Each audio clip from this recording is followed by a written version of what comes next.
दोस्त, बहुत सारे फाउंडर्स मित्रों के फोन कॉल एंड मैसेजेस मेरे पास भी आ रहे हैं, जिससे कि यह साफ साफ झलक रहा है कि आज अधिकतर फाउंडिंग मेंबर इस बात से परेशान नहीं है कि ऑन पैसिव धरातल पे थोड़ा जल्दी आएगा या थोड़े देर से, बल्कि वह सबसे अधिक इन बातों से परेशान या नाउमीद होते जा रहे हैं कि ऑन पैसिव सफलतापूर्वक कभी धरातल पे आ पाएगा भी या नहीं। हमने जो सपने इससे बड़े बड़े संजो लिए हैं वे सब कभी पूरे भी होंगे या फिर हमारे अरमानों पे पानी फिर जाएगा। अभी करंट सिचुएशन की बात करें तो हैदराबाद ऑफिस के स्टोरी सुन करके अधिकतर फाउंडिंग मेंबर को यह लगने लगा है कि यहां सालों से सिर्फ बड़ी बड़ी बातें करके शायद हमें बेवकूफी बनाया गया है, क्योंकि जो कंपनी अपने एम्प्लॉइज को सैलरी तक नहीं दे पा रही हो वह भला लाखों फाउंडिंग मेंबर की जिंदगी को कैसे बदल सकती है। उससे लाखों लोगों के संजोए सपने कैसे पूरे हो सकते हैं, उससे लाखों फाउंडिंग मेंबर को कैसे मिल सकती है आर्थिक आजादी। लोग तमाम तरह की बातें सोचने लगे हैं, करने लगे हैं, वे समझ नहीं पा रहे हैं कि मेरा ऑन पैसिव ज्वाइन करने का डिसीजन सही था या गलत। कुछ लोगों का तो यहां तक कहना है कि जब ऑफिस में कोई काम ही नहीं हो रहा है तो फिर तमाम लीडर्स के द्वारा किस आधार पर यह बार बार कहा जाता है कि बैकएंड पे बहुत बड़ा काम चल रहा है। बस अपना धैर्य बनाए रखें, कुछ ही दिन बाद आपको मिलने वाली बड़ी सफलता को देखकर आप चौंक जाएंगे, चकित रह जाओगे। यह भला कैसे संभव होगा? जो कंपनी अपने ऑफिस स्टाफ को सैलरी नहीं दे पा रही हो वह भला लाखों फाउंडिंग मेंबर को बहुत बड़ा अमाउंट कहां से देगी? दोस्त, आज मैं विशेष रूप से इन्हीं सब मुद्दों पे बात करने वाला हूं। आपने ऑन पैसिव का फाउंडर पोजीशन लेकर बहुत बड़ा काम कर लिया है अपनी जिंदगी का, या आप ठगे गए हैं, छले गए हैं विश्वास में लेकर। यहां वास्तव में हमारी जिंदगी बदलेगी, हमारे सारे सपने सच होंगे या हमारे सारे संजोए सपने सिर्फ एक सुनहरे ख्वाब भर बन के रह जाएंगे। आज मैं बिल्कुल खुलकर बात करूंगा इन सब मुद्दों पर, बस वीडियो में लास्ट तक बने रहिएगा। दोस्त, लीडर ढीलन जी ने एक वॉइस मैसेज के थ्रू हैदराबाद वाले मैटर को लेकर बहुत कुछ समझाने का प्रयास किए हैं। उन्होंने स्पष्ट कहा है कि ये जो भी मैटर है हैदराबाद ऑफिस का, यह कंपनी का मैटर है और मिस्टर एस सारे मैटर को क्लोजली वॉच कर रहे हैं। सारा कुछ उनके नॉलेज में है, एक एक पल की जानकारी है उन्हें। और सबसे बड़ी बात कि कंपनी की लीगल टीम हैदराबाद में ही है, वे खुद सिचुएशन को हैंडल करेंगे, उन्हें मालूम है कि उन्हें क्या करना है। इन सब बातों को लेकर किसी को भी पैनिक होने की जरूरत नहीं है। यहां ढीलन जी ने एक बात बहुत ही बढ़िया कहा है कि ये जो आपको दिख रहा है वह वैसा नहीं है जैसा कि आपको दिख रहा है। ये एक साइड की स्टोरी आप देख रहे हो, दूसरी साइड की स्टोरी ऑन पैसिव की है, मिस्टर एस की है। ऑन पैसिव को सफलतापूर्वक धरती पर ला देने के लिए सारा कुछ कर रहे हैं मिस्टर एस। दरअसल जो स्टोरी आपको दिख रही है ये अलग है एंड जो एक्चुअल स्टोरी है वो अलग है। दोस्त, मैं यहां ढीलन जी की बातों से पूरी तरह से सहमत हूं। यह समझने वाली बात है कि आखिर ऐसा क्यों है कि जहां बहुत सारे लोगों को ससमय सैलरी मिलते आ रहा है वहीं कुछ एम्प्लॉय को सैलरी नहीं मिल रहा है कुछ महीनों से। इसके पीछे कोई ना कोई रीजंस तो अवश्य होगा जो शायद कंपनी एंड मिस्टर एस को पता होगा। आपको शायद याद होगा कुछ ही दिन पहले मिस्टर एस ने कहे थे कि सारे चीजों का चार्ज अब मेरे हाथों में रहेगा। ऐसा कहने के पीछे बहुत सारे रीजंस होंगे। स्टार्टिंग से लेकर अभी तक कुछ ऐसे भी एम्प्लॉय हैं जो बहुत सारी चीजों को इधर उधर करने का प्रयास किए हैं, जिसके चलते कंपनी को पूर्व में कुछ लोगों को हटाना भी पड़ा है। हो सकता है अभी भी कुछ ऐसे एम्प्लॉय हों जो कि कंपनी के नजर में संदिग्ध हों या जो डेटा वगैरह लीक करने के प्रयास में लगे हों, कुछ भी हो सकता है। और ऐसा किसी भी ऑर्गेनाइजेशन में होता है, क्योंकि ये सब कॉर्पोरेट लेवल की बातें हैं, कंपनी लेवल की बातें हैं। मिस्टर एस हमसे सारा कुछ खुल के नहीं बता सकते, नहीं शेयर कर सकते। हो सकता है वे एम्प्लॉय कंपनी के नजर में कुछ गलत गतिविधियों में संलिप्त पाए गए हों, या यह भी हो सकता है कि वे ऐसा किसी और के बहकावे में आके कर रहे हों ताकि कंपनी की बदनामी हो सके, मिस्टर एस का नाम खराब हो सके। मेरे समझ से पूर्व सीएमओ मिस्टर नजाल के जाने के बाद से थोड़े बहुत उथल पुथल जरूर हुआ है, जिसे शायद हम सभी नहीं समझ पा रहे हैं, बट कंपनी को मिस्टर एस को सब कुछ पता होगा।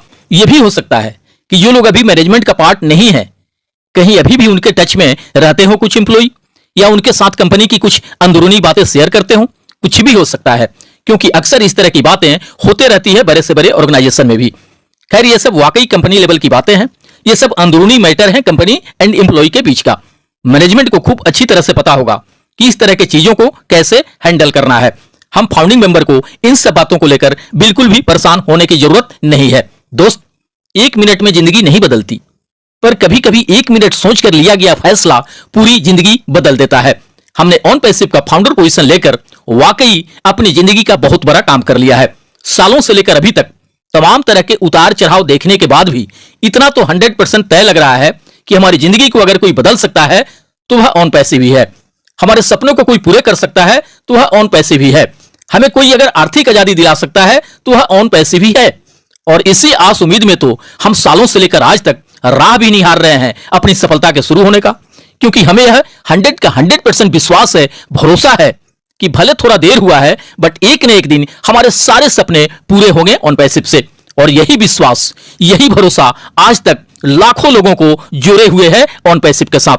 दोस्त, यह समझने वाली बात है, लाख मुश्किलें, लाख चुनौतियां होने के बावजूद भी मिस्टर एस पूरी मुस्तैदी के साथ क्यों डटे हुए हैं अपने मिशन को कामयाब कर देने के लिए। बहुत सारे लोग उनके बारे में तमाम तरह की निगेटिव बातें भी बोलते हैं, उनके नाम तक खराब करने के लिए प्रयास करते रहते हैं। आखिर ये सब क्यों बर्दाश्त करते हैं मिस्टर एस? जब उनकी मानसिकता हमारे साथ कुछ गलत करने की होती तो चुपचाप आराम से निकल लिए होते यहां से, और हम भी सारा कुछ भुला के लग जाते अपने काम धंधे, रोजी रोटी कमाने में। बट कुछ ना कुछ यहां चमत्कारिक चीजें तो जरूर होनी है जिसे शायद अभी हम नहीं समझ पा रहे हैं। दोस्त, सारा कुछ सहते हुए, बर्दाश्त करते हुए भी मिस्टर एस दिन रात लगे हुए हैं ऑन पैसिव को सफलतापूर्वक धरातल पे उतार देने के लिए, ताकि वे दुनिया का सबसे बड़ा हिस्ट्री क्रिएट कर सकें, सबसे बड़ा इतिहास रच सकें। हमने 10-20-25 हजार रुपये पे किए हैं कंपनी को, तो हमें इतनी अधिक चिंता रहती है सफल एंड असफल होने का। और जिसने अपना खुद का हजारों करोड़ इन्वेस्ट कर दिया हो, क्या उससे चिंता नहीं होगी इस बात की? दोस्त, अगर रियल में देखा जाए तो total founder position and subscription का लेकर अभी तक मेरे ख्याल से शायद 1,500 करोड़ रुपए के करीब गया होगा कंपनी को। इससे थोड़ा बहुत कम भी हो सकता है या कुछ अधिक भी हो सकता है, बट राउंड फिगर में अगर हम देखें तो कुछ यही ग्राफ होगा। आपको क्या लगता है, सिर्फ इन्हीं पैसों से पिछले 6 सालों से कंपनी बन रही होगी, रन कर रही होगी? बिल्कुल नहीं दोस्त, इसके लिए कई हजार करोड़ इन्वेस्ट करने पड़े होंगे मिस्टर एस को। हमारा तो अगर पैसों की बात करें तो 10-20 हजार का लॉस हो सकता है, या अगर 2-4-5 आईडी ले रखे हैं तो 1-8 लाख रुपयों का नुकसान हो सकता है अगर मिस्टर एस अपने मिशन में कामयाब नहीं हुए तो। बट जो इंसान अपना हजारों करोड़ का निवेश कर चुका हो, वह अगर किन्हीं वजहों से असफल हो जाता है तो उसका तो सब कुछ बर्बाद हो जाएगा, फिर वह तो कहीं का भी नहीं रह जाएगा, एंड पूरे देश दुनिया में उसका नाम खराब होगा सो अलग।